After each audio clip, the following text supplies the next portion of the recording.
आप सभी दर्शक भाइयों को मेरे चैनल उन्नति मंत्रा पर बहुत बहुत स्वागत है। उन्नति मंत्र चैनल का मुख्य उद्देश्य आपके बौद्धिक स्तर को उन्नत करना है, अर्थात आपके ज्ञान को विकसित करने में ये चैनल सहायक सिद्ध होगा।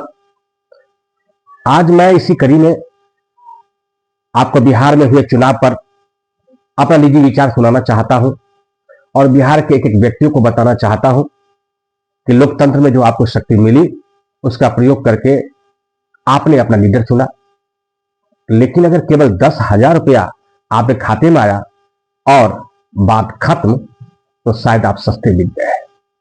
मैं भाजपा के सशक्त अभिभावक लीडर श्री नरेंद्र मोदी जी से एक अपील करूंगा कि आपका प्रभाव चित्र पूरे भारत में है, कहा जाए तो दुनिया भर में है। आपके प्रभाव और आपके छोटे से छोटे कार्यकर्ताओं के बहुत प्रयास से आपको एक प्रचंड बहुमत मिला है और बिहार की एक एक जनता ने आपको अपना आशीर्वाद दिया है। साथ में सुशासन बाबू श्री नीतीश कुमार जी को भी और उनके सभी कार्यकर्ताओं को और केंद्र की सरकार भाजपा को बहुत बहुत बधाई देता हूं इस प्रचंड और बहुमत जीत पर। लेकिन अपना एक विचार आपको बिहार के साथियों को देना चाहूंगा कि आज बिहार की स्थिति अगर देखा जाए तो पूरे भारत में सबसे पिछले स्तर पर है। उसका कारण मैं किसी और को नहीं देना चाहता, मैं सिर्फ इतना ही जानता हूं इसका कारण और केवल एकमात्र वहां की जनता है, जो अपने विचारधारा के अनुसार, जो अपने बुद्धिमत्ता के अनुसार अपने शासक को चुनता है, अपने नेता को चुनता है। और कहा जाता है कि जो मांगोगे प्रकृति आपको वही देगा। आप जिसको शिद्दत से चाहते हो प्रकृति आपको वही चीज मुहैया कराती है। आपने जो चाहा उसकी सरकार आपको मिली, आपको बहुत बहुत धन्यवाद। लेकिन ध्यान रखिएगा, एक छोटी सी कहानी मुझे याद आ गई। मुझे कहानी याद आ गई कि एक व्यक्ति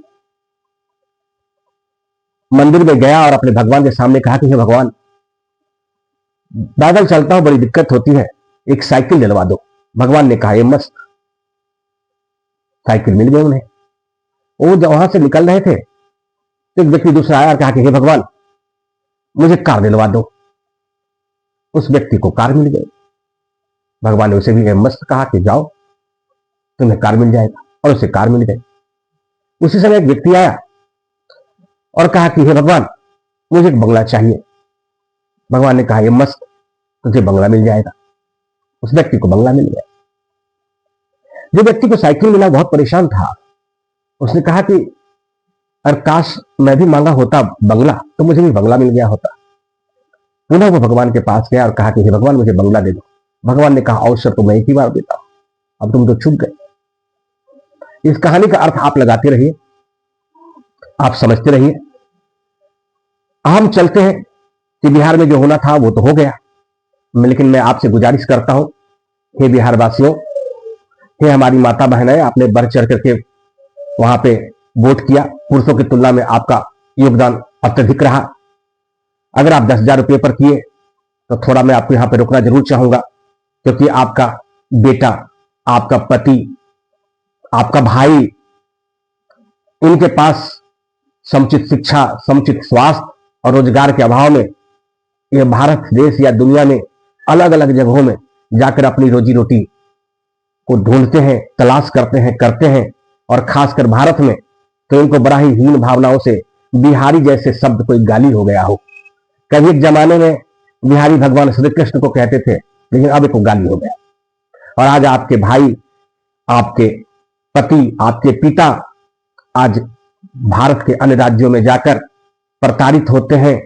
उन्हें सरकार के द्वारा तय जो मजदूरी है उससे भी न्यूनतम मजदूरी पर रखा जाता है। उनको जगह जगह अपमानित किया जाता है। काश कि आप अगर अपना वोट शिक्षा, स्वास्थ्य और रोजगार पर देते तो शायद मुझे बहुत खुशी होती। खैर, जो कुछ भी हुआ, अब मैं यही कहना चाहूंगा कि आप अपने नेता से, आप अपने लीडर से अपनी मांग, ये 3 चीज मत छोड़ना, शिक्षा, स्वास्थ्य एवं रोजगार। इन मुद्दों पर अडिग रहना, अपनी मांगे रखना और अपने पिता, भाई, पुत्र जो बाहर अपमानित हो रहे हैं उन्हें बिहार में बुलाना। बिहार में वो तभी आएंगे जब उनको रोजगार मिलेगा। अगर उन्हें रोजगार नहीं मिला तो शायद वो आ नहीं पाएंगे। इसलिए मैं अपने चैनल के माध्यम से आप सभी को आह्वान करता हूं और यह बताना चाहता हूं कि हमारे भाई जनसुराज के प्रशांत किशोर जी एक बहुत ही पवित्र मनसा के साथ बिहार के एक एक लोगों के जागरण में उन्होंने अपनी पूरी ताकत लगाई और मैं उनसे अपील करूंगा, अभी आपकी अग्नि परीक्षा और है और अभी जमकर बिहार के लोगों में अपना विश्वास पैदा कीजिए। और मैं ऐसा कहना चाहूंगा कि मैंने सुना कहीं कि राम राम रटते रहो जब तक घटी में प्राण, कबहुत दीन दयाल के भनक पड़ेंगे कान। याद रखिए, कभी न कभी बिहार के लोग जागेंगे तो उन्हें अपनी गलतियों का एहसास होगा। शायद मुझे लगता है बिहार की धरती अभी प्रशांत किशोर जी को समझने में सक्षम नहीं है। इसलिए भाई प्रशांत किशोर जी को कहूंगा, आपका जो अपना मूल उद्देश्य है उन उद्देश्यों पर लगे रहें और भारत के में ही नहीं बल्कि बिहार में भी आपका एक परचम एक समय आएगा, लहराएगा, लोग आपको जानेंगे। अभी आपका दौर अग्नि परीक्षा का है और आप अवश्य दीजिए और इसमें आप सफल होंगे। मेरी शुभकामनाएं और मेरा आपके साथ जो है हमेशा वैचारिक सहयोग है, रहेगा। आपने एक महान जिम्मेदारी ली है और इस जिम्मेदारी को अवश्य निभाते रहिए और लंबे समय तक बिहार के आप बेटा बनकर, बिहार का भाई बनकर बिहार के उत्थान और बिहार के लोगों के उत्थान में हमेशा सहयोग करते रहें। मैं अंत में अपने देश के और कहा जाए तो दुनिया के सबसे बड़े लोकतंत्र के प्रभावशाली, शक्तिशाली हमारे प्रधानमंत्री माननीय नरेंद्र मोदी जी से अपील करूंगा कि हे मोदी जी, आपको बिहार की जनता ने आप पर बहुत भरोसा किया, नीतीश जी पर भरोसा किया। आपको जो है आप में उन्होंने बहुत कुछ देखा, जाना और मैं आपसे अपील करूंगा कि आप बिहार में उन्नत शिक्षा, उन्नत स्वास्थ्य और रोजगार की आप अवश्य जो है वहां मुहैया कराएं। वहां के लोगों को बाहर न जाने दें, वहां के लोगों को अपने ही राज्य में सम्मान दिलाएं, उनको आदर दिलाएं और उनको अपने ही माता बहनों और अपने ही परिवार के संग रहने दें। क्योंकि आज वो बिहार के लोग बाहर मजे में या बाहर कोई शौक से नहीं जाते। आज वो अपनी रोजी रोटी की तलाश में गुजरात, पंजाब, हरियाणा तमाम राज्यों में पहुंचते हैं, जहां उन्हें जो है तिरस्कार प्राप्त होता है। उन्हें इतना भी पैसा नहीं मिलता, 12 घंटे की ड्यूटी होती है, बहुत कम वेजेज मिलते हैं, जिस वजह से वो अपने माता पिता को अपने गांव छोड़, अपनी पत्नी को गांव छोड़ और वहीं पर जो है बिहार से निकलकर पंजाब में, हरियाणा में, गुजरात में रहते हैं और वो इतना कम कमाते हैं कि अपने पिता के लिए, अपनी माता के लिए कुछ योगदान नहीं कर पाते और उनके बूढ़े माता पिता जब मर जाते हैं तब अंतिम संस्कार में ही वो पहुंच पाते हैं। काश अगर उनके राज्य में भी गुजरात जैसी व्यवस्था होती, पंजाब जैसी व्यवस्था होती, हरियाणा जैसी व्यवस्था होती तो शायद वो अपने माता पिता, अपने परिवार के साथ रहते और वो भी एक सम्मानित जिंदगी जीते।